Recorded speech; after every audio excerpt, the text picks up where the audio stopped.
Imagine this. The year is 2013. The mobile gaming scene is crowded, noisy, and disposable. Games appear, explode overnight, and vanish just as quickly. Flappy Bird grips the world for 1 month. Candy Crush claws at the charts the next. Nobody expects any of them to last. But somewhere in Sweden, a single developer named Robert Tapala is working quietly. He's not trying to compete with the giants of the industry. He's building something smaller, stranger, something that shouldn't stand a chance. This game was called Geometry Dash. On paper, it sounds almost laughable. You're a cube, you tap the screen, you jump over spikes, and that's it. But then the music starts, the level begins, the walls close in, and you realize this isn't just a game. It's a rhythm, a trap, an addictive loop where every mistake is punished instantly. The more you fail, the more you want to keep trying, and the more you try, the deeper it pulls you in.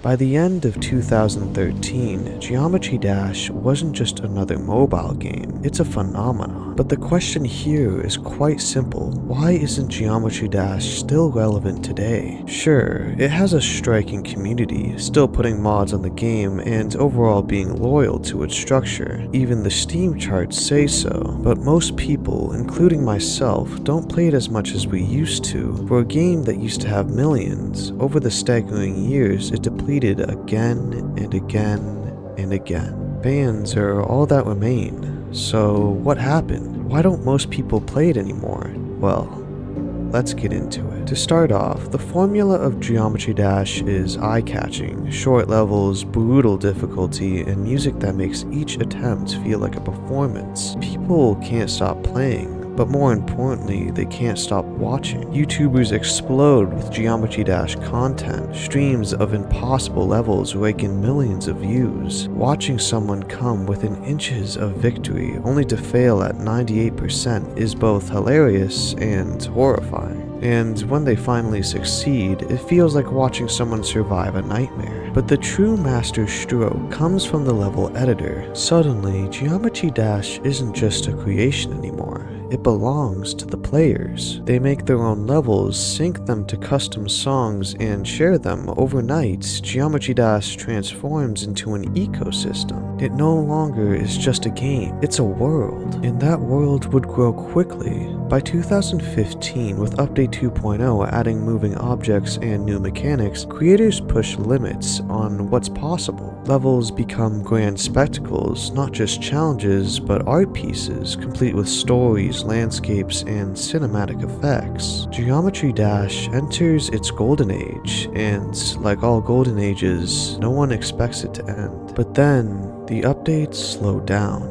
In 2017, Update 2.1 drops. It's good, it adds new orbs, a spider form, and editor tools, but already the community is hungry for more. Robert promises 2.2 is on the way, it will change everything, and then nothing. Weeks turn into months, months turn into years. The community waits and waits and waits. Silence can be louder than noise, and the silence around Update 2.2 becomes unbearable. Theories spread like wildfire. Some say Rob Top abandoned the game, others insist he's hiding away, working on something massive, too big to comprehend. Every scrap of news, every screenshot, every cryptic post is dissected like evidence in a murder case. 2.2 eventually becomes a ghost story. The longer it takes, the bigger the legend grows. And with that legend comes pressure, crushing pressure. Because no matter what 2.2 contains, could it ever live up to the years of expectations? While the update lingers in limbo, the community begins to change. The cracks spread slowly, but once you notice them, you can't unsee them. Moderation becomes a battleground. Who decides which levels get featured? Why do some creators seem to rise while others are getting ignored? Accusations of favoritism, corruption, and hidden bias begin to rot the community from within. Then there's the difficult arm race. Players push themselves to beat demons, the hardest levels in the game. Every few months, a new level claims to be the title of the hardest level that's ever been seen before. Bloodbath, Bloodlust, Tartarus, each one more extreme than the last. The community watches in suspense as top players attempt these nightmarish creations, often failing hundreds of thousands of times before success. But with obsession comes toxicity. Rivalries form and players are separated. Accusations of cheating in these levels spiral into an uncontrollable outrage. Players hack levels for clout. Verifiers, the people responsible for proving levels are beatable, become lightning rods for drama. For some, Geometry Dash stops being fun. It starts becoming unfair. And through it all, the creator of the game remains mostly silent, a single developer trying to balance an entire empire of expectation. A ghostly presence, both worshipped and resented, blamed for the silence but also trusted as the only one who could save the game. Eventually, outside this cubed world, the gaming industry starts changing. Mobile gaming no longer thrives on one-time purchases. It thrives on live services, battle passes, constant updates. Games like Fortnite and PUBG Mobile dominate attention. TikTok and short-form content reshape how people consume games. Geometry Dash, once everywhere, starts to fade. The algorithm that once rewarded long-form runs of demons now favors 10-second clips, quick dopamine hits. The game feels slower, older, and out of place. And then, after years in the dark,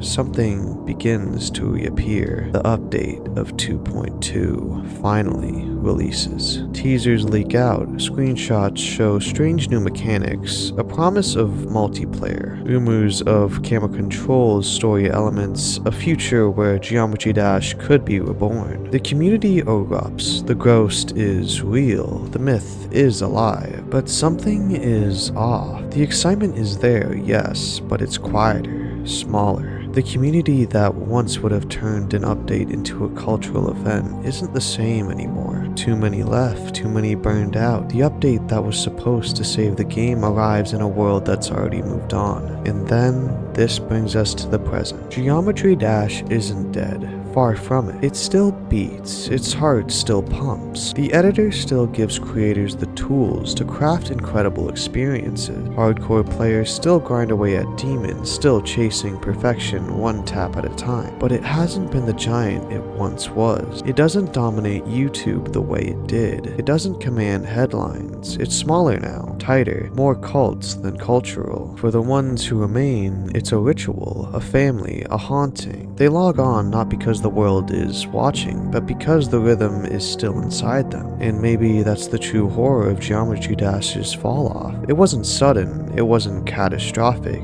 it was slow, relentless. The kind of decline you don't notice until the lights are already off. Like a level you've been playing for hours, only to realize the song has ended and the screen has gone silent. Geometry Dash was always about rhythm, always about timing, always about hitting the jump before the spike, but somewhere along the line, it missed a beat. And in this game, missing a beat means starting all over again. This was what really happened to Geometry Dash. This is the end of the video, and I thank everyone for viewing my other videos, but I know you're probably just gonna move on anyways, and that's okay. I'll still be here if you ever want to see my stuff. I love you guys. Like and subscribe if you want to, and I'm gonna just go and make more stuff. I'll see ya.